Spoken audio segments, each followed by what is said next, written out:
Qu'est-ce que c'est que ça? Qu'est-ce que c'est ça? C'était vraiment un pur match de Ligue des Champions, avec deux oppositions de style quand même assez claires, mais avant tout du spectacle. Débrief à chaud, c'est parti.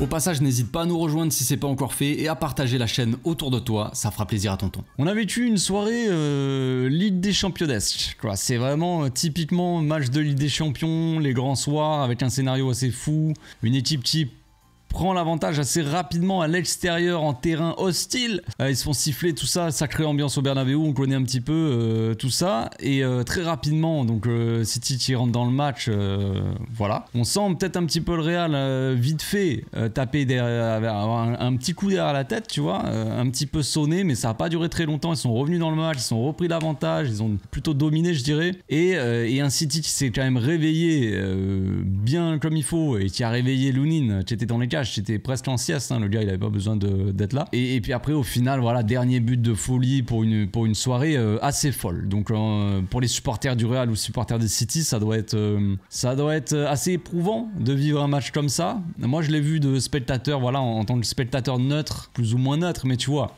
j'ai mes préférences évidemment, mais je ne supporte pas vraiment aucune des deux équipes, donc voilà, je ne suis pas aussi touché. Donc on a vu comme je disais, une opposition de deux équipes. On connaît le Real Madrid, on connaît City, on connaît la domination presque trop extrême de Manchester City sur les matchs. Quand je dis domination, c'est plus la possession, parce qu'on va parler après de la vraie domination. Quelle est la vraie domination? On va peut-être donner un exercice de philosophie.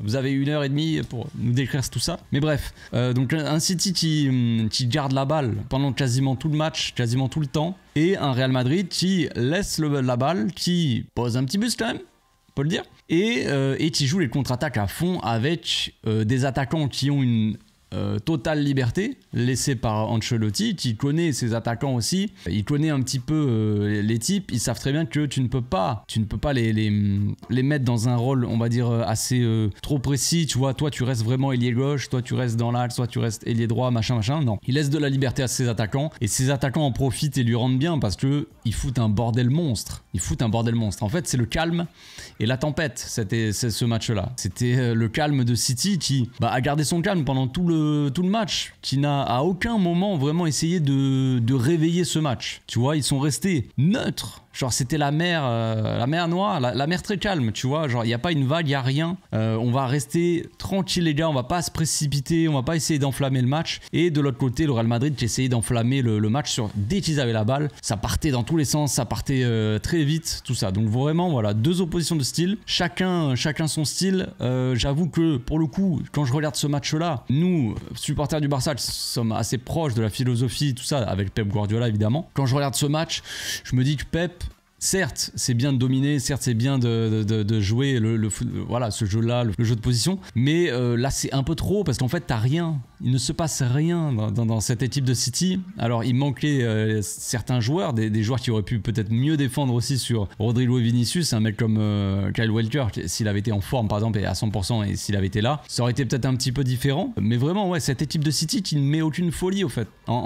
Aucun grain de folie dans cette équipe. Une équipe qui veut tout le temps la totale maîtrise et qui a tellement peur on dirait, hein, ça me fait penser un peu au Barça, mais on va peut-être un peu évoquer tout ça. Mais tu as tellement peur de perdre la maîtrise du match, maîtrise de la balle plutôt, pas vraiment la maîtrise du match, et bien qu'ils ne tentent pas vraiment beaucoup ils tentent pas grand-chose en fait, les attaquants. On a un Haaland qui avait Rudiger sur son dos, sur ses épaules même, il était là, vas-y.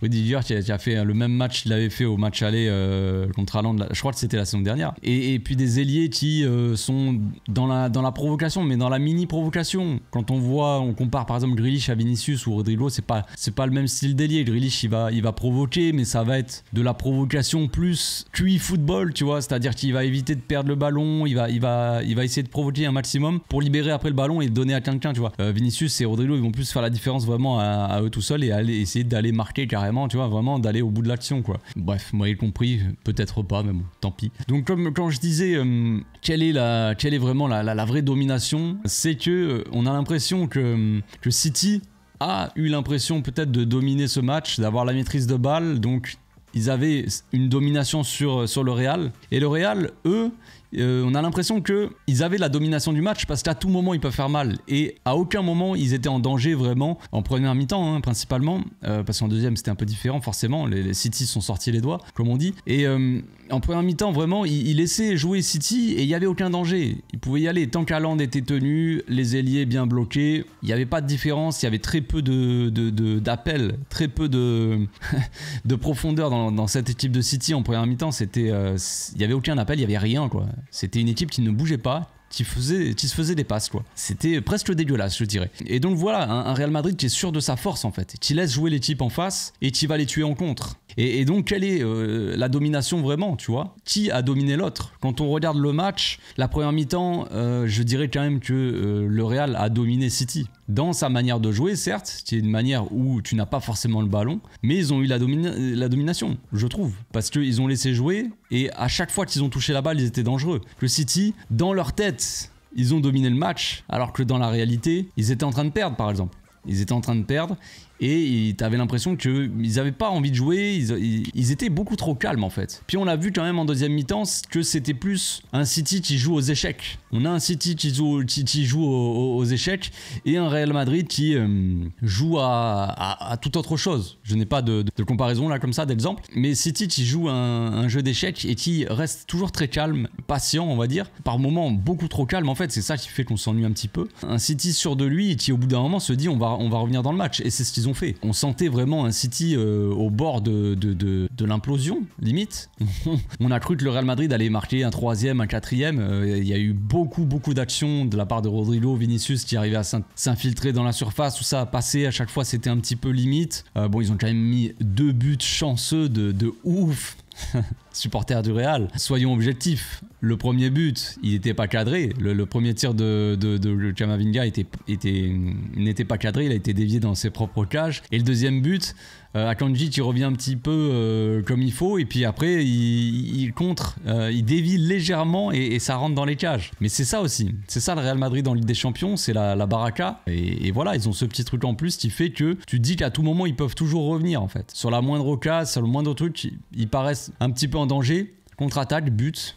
2 minutes après, but, et il commence à revenir dans le match, 2-1, et c'est bon, on mène, tu vois. Et City qui faisait pas grand chose, qui avait pas beaucoup de mouvements, qui se faisait des passes à 10, quoi. Vraiment 2 oppositions de style, chacun son style, j'ai envie de dire. Mais au final, ça reste une confrontation qui est assez ouverte pour le match retour. Je pense que, à l'image de ce qu'on a vu la saison dernière, City a peut-être l'avantage sur le match retour. Là, le match aller, il était pas joué, parce qu'on a un Kevin De Bruyne qui est pas forcément à 100%, en plus, il avait la diarrhée, non je crois, c'est pour ça qu'il n'a pas été titulaire. Donc un Kevin De Bruyne qui a pas joué, parce que évidemment un Kevin De Bruyne sur le terrain qui est en pleine forme, surtout qu'on voit quand même Kevin De Bruyne en ce moment, il est pas dégueu, hein, le petit Kevin. Donc un Kevin De Bruyne sur le terrain, forcément les supporters du Real, je pense que ils savent très bien que ce n'est pas la même chose. Et un Kyle Walker aussi qui est en pleine forme en défense, c'est pas Akanji, ça sera un peu plus dur de le prendre dans son dos,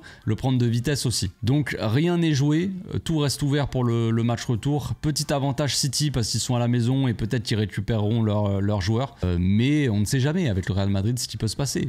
On ne sait jamais ce qui peut se passer. Mention spéciale quand même, on va noter les frappes monumentales dans le match, c'est incroyable. C'est incroyable, on peut pas enlever ce spectacle-là. La frappe de Phil Foden qui a réveillé le match, qui a réveillé son équipe aussi, incroyable. Ça sort de nulle part, parce qu'en fait, concrètement, quand on regarde un peu l'équipe, on voit le match de Rodri qui est assez mauvais. J'ai trouvé vraiment Rodri assez mauvais. Peut-être pour ça que City n'a pas été aussi flamboyant, c'est qu'on a vu un Rodri mauvais. C'est à 2 doigts de perdre son invincibilité, mais Phil Foden en a décidé autrement. Et puis même Haaland, voilà, qui s'est fait éteindre par Rudiger, mais ça, c'est pas forcément étonnant. On a vu qu'il était déjà capable de le faire, et Haaland, après, quand il doit venir dans le jeu, participer un peu, c'est Roméo. Les gars, on va pas se mentir.